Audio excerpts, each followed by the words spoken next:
형들, 한국 방산업체들이 역대급 성장을 하고 있어요. 저 솔직히 처음에 그냥 흘려듣고 있었거든요. 방산이라고 하면 뭔가 딱딱하고 어려운 얘기 같잖아요. 근데 어느 날 친구가 야, 한화 에어로스페이스 주가 봤어? 하는 거예요. 한화 에어로스페이스. 형들 한화 알죠? 그 한화그룹 계열사인데 지금 주가가 한 주에 150만 원을 넘었어요. 삼성전자 지금 한 주에 20만 원이에요. 예전에 7만 원, 8만 원 할 때 와, 비싸다 했잖아요. 그게 지금 20만 원을 넘은 것도 대단한 건데 한화 에어로스페이스는 150만 원이 넘는 거거든요. 삼성전자의 7배가 넘는 가격이에요. 그러면서 드는 생각이 이게 단순히 주가 얘기가 아니라 뭔가 진짜 큰일이 벌어지고 있는 거 아닌가 싶었거든요. 거기다 더 충격적인 게 있어요. 뉴욕 증권거래소에, 그러니까 미국 주식시장에 한국 방위산업 회사들만 묶어서 만든 ETF가 있는데 이게 상장된 지 11개월 만에 수익률 122%를 찍었어요. 미국 전체 상장 ETF 4,300개 중에 수익률 1위거든요. 전 세계 투자자들이 한국 무기회사에 돈을 쏟아붓고 있는 거예요. 오늘은 그 이유를 제대로 파봤어요. K방산, 도대체 어떻게 된 건지. 끝까지 보시면 생각보다 훨씬 더 큰 그림이 보일 거예요.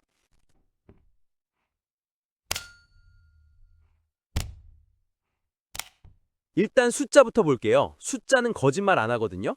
한화 에어로스페이스, 현대로템, LIG 넥스원, KAI 이 네 회사를 방산 빅4라고 부르는데 수주 잔고가 2026년 초 기준으로 120조 원이에요. 수주 잔고가 뭐냐고요? 쉽게 말하면 앞으로 받기로 확정된 돈이에요. 계약은 다 됐는데 만들어서 납품하면 받게 되는 돈. 그게 120조 원이에요.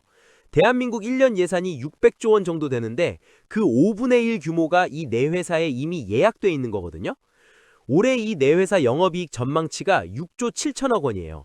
2023년에 이 네 회사 합쳐서 1조 2천억 원이었는데 3년 만에 5배 이상 뛴 거예요.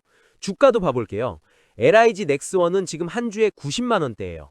현대로템은 22만에서 26만 원 사이, KAI는 17만 원대. 3년 전 이 회사들 주가 기억하세요? LIG 넥스원이 10만 원대였고 현대로템은 3만 원도 안 됐어요. 지금 현대로템 22만 원이면 7배 이상 오른 거거든요. 그리고 방산 수출 증가율이 올해 12.5%인데 이게 반도체 11.3%보다 높아요. K방산이 K반도체를 앞선 거예요. 근데 여기서 중요한 질문 하나 해볼게요. 한국이 갑자기 무기를 잘 만들게 된 건 아니잖아요. K9 자주포, K2 전차 이런 무기들 오래전부터 있었는데 왜 하필 지금 이렇게 터진 걸까요? 타이밍이에요, 타이밍. 첫 번째 타이밍은 2022년 러시아 우크라이나 전쟁이에요. 이 전쟁이 터지면서 유럽 나라들이 집단 패닉에 빠진 거예요. 야, 러시아가 진짜 쳐들어오네? 우리 무기 없는데? 유럽 나라들이 수십 년간 국방비를 줄이고 미국만 믿고 살았거든요. 막상 전쟁이 터지니까 무기가 없는 거예요.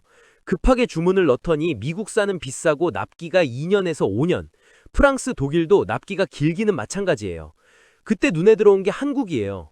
우리 6개월에서 1년 안에 만들어 드릴게요. 가격도 유럽산의 절반에서 3분의 2 수준. 그러니까 안 살 이유가 없는 거죠. 폴란드가 2022년에 K2 전차를 한 번에 980대 주문했어요. 전차 한 대에 120억에서 130억 수준이니까 계산만 해봐도 어마어마한 금액이잖아요. 이게 시작이었어요. 두 번째 타이밍은 트럼프예요. 2기로 돌아온 트럼프 아저씨가 유럽한테 너네 나토 방위비 알아서 내 라고 했거든요. 미국이 더 이상 유럽을 공짜로 지켜주지 않겠다는 거잖아요. 그러니까 유럽 각국이 엄청난 속도로 군비 증강에 나선 거예요. 거기다 지금 중동 미국 이란 전쟁까지 터지면서 중동 국가들의 방공 시스템 주문도 폭증하고 있어요. 세계가 재무장하는 시대, 그 한가운데 한국 무기가 있는 거거든요. 근데 여기서 또 질문이에요. 값싸고 빠른 건 알겠는데 성능은 어떠냐고요? UAE 이야기 좀 해드릴게요. 아랍에미레이트가 2022년에 LIG 넥스원이 만든 천궁2라는 미사일 방어 시스템을 약 4조 원에 샀어요. 근데 올해 중동 전쟁이 터지면서 이게 실전 테스트가 됐어요. 이란이 미사일을 쏘는데 UAE에 배치된 천궁2가 요격을 했거든요. 명중률이 96%예요. 형들, 이건 스펙이 아니라 실전 명중률 96%예요. 이 한 방으로 중동 전체에 천궁2 우리도 사야 해 라는 분위기가 된 거거든요. 사우디아라비아가 조기 납품 요청을 했고 이라크도 협의 중이에요. LIG 넥스원 주가가 90만 원대까지 오른 게 그냥 된 게 아닌 거예요. K2 전차 이야기도 드릴게요. 폴란드에 납품된 K2 전차를 폴란드 병사들이 운용해봤더니 독일 레오파르드보다 쉽고 성능은 비슷하거나 낫다는 평가가 나왔어요. 독일 레오파르드는 유럽에서 최고로 치던 전차인데 한국 전차가 그걸 이긴 거거든요. 그래서 폴란드가 2025년에 K2 전차 2차 이행 계약을 또 체결했어요. 규모가 약 8조 5천억 원에서 8조 8천억 원. 한화 에어로스페이스는 노르웨이의 1조 3천억 원 규모 다연장 로켓 수출 계약을 체결했고 스페인의 K9 자주포 7조 원 수출도 추진 중이에요. 현대로템은 페루의 K2 전차 54대, K808 장갑차 141대 수출에 합의했어요.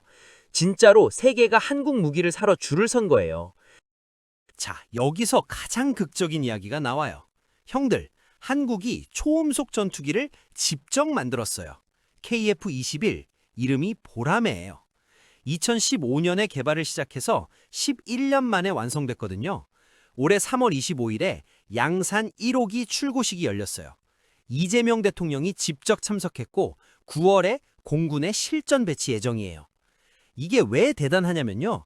전 세계에서 초음속 전투기를 자체 개발할 수 있는 나라가 이제 8개국이에요. 미국, 러시아, 프랑스, 영국, 중국, 스웨덴, 일본, 그리고 한국. 우리가 그 클럽에 들어간 거예요. 가격도 엄청난 경쟁력이에요. 블록 1 기준으로 대당 약 1,200억 원인데 미국 F-35가 1,100에서 1,500, 유럽 전투기들은 2,000억에서 3,000억을 넘거든요. 그리고 수출 소식도 나오고 있어요. 사우디아라비아 공군사령관이 올해 1월에 KAI를 직접 방문해서 협의를 시작했고 인도네시아 대통령이 다음 달 방한해서 KF-20을 수출 협약 체결이 예정되어 있어요. KAI 주가가 올해 들어서만 50% 이상 급등한 이유가 있는 거거든요. 그리고 이런 것도 있어요. 영국 정부가 KF-21 엔진을 자국 롤스로이스와 공동 개발하자는 제안을 보내왔어요. 영국이 한국 기술력을 인정하고 파트너십을 원하는 거잖아요. 몇 년 전이면 상상이나 할 수 있었겠어요? 자, 이야기를 처음으로 돌아가 볼게요.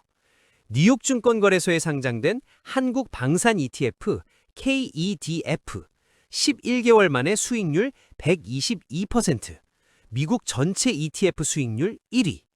이게 단순히 투기 아니냐고 하실 수 있는데 전문가들이 이렇게 평가하거든요. 과거엔 북한 도발 때마다 반짝 오르던 테마주였는데 이제는 수백조 원의 수주 잔고를 바탕으로 한 성장주가 됐다고요. 그 차이가 뭐냐면요. 테마주는 이슈가 지나면 다시 꺼지는 거예요. 성장주는 실제로 돈을 버는 구조가 만들어진 거죠.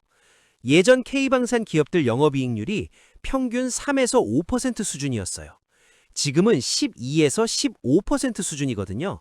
3배에서 5배가 오른 거예요.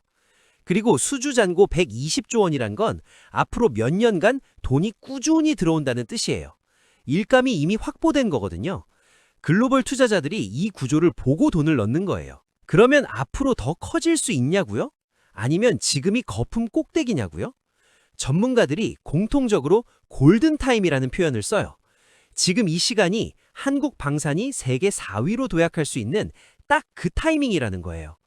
왜냐면 세계가 재무장하는 데는 시간이 걸리거든요. 유럽이 군비 증강을 결정하면 10년에서 20년에 걸쳐 조금씩 발주가 나와요.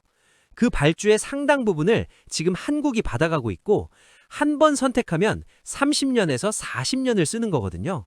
전차 한 대, 전투기 한 대 사면 그냥 끝이 아니라 정비, 부품, 업그레이드 계약이 수십 년간 따라오는 거예요. 지금 폴란드, 노르웨이, 루마니아, 에스토니아, 스페인, 사우디, UAE, 인도네시아, 페루 이 나라들이 한국 무기를 한 번 선택하면 앞으로 수십 년간 한국 무기 생태계 안으로 들어오는 거거든요. 수출입선행 해외경제연구소는 올해 방산 수출이 270억 달러, 우리 돈으로 약 40조 원 이상 가능하다고 전망하고 있고 증권가에서는 2027년 세계 4위 방산 수출국 등극 가능성을 거론하고 있어요. 물론 과제도 있어요. 지금까지는 지상무기 위주였는데 잠수함, 해군 함정 같은 고난도 분야는 아직 갈 길이 멀어요. 캐나다 잠수함 60조 원 수주전에서 독일과 경쟁 중인데 이게 성사되면 진짜 판을 바꾸는 거예요. 오늘 이야기 정리할게요. 형들, 우리가 쭉 반도체 했잖아요. 반도체가 한국 수출의 핵심이라고. 근데 이제 두 번째 엔진이 켜진 거예요. K방산이라는 엔진. 한화 에어로스페이스 주가 150만 원 돌파, 방산 빅4 수주 잔고 120조 원, 올해 영업이익 전망 6조 7천억 원, 방산 수출 증가율 12.5%로 반도체 제치고 KF-21 전투기로 세계 8번째 초음속 전투기 개발국 진입, 미국 NYSE 상장 ETF 수익률 1위. 이 숫자들이 다 올해 나온 거예요. 그리고 이게 단순히 주가 이야기로 끝나는 게 아니에요.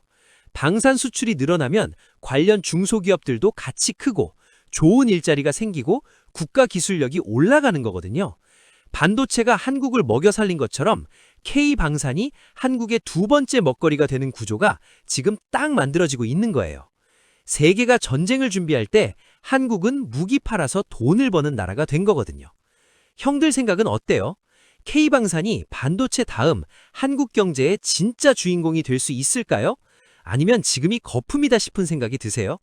댓글로 솔직하게 얘기해줘요. 진짜 궁금하거든요. 오늘 영상 여기까지고요. 지금까지 경제과학실이었습니다.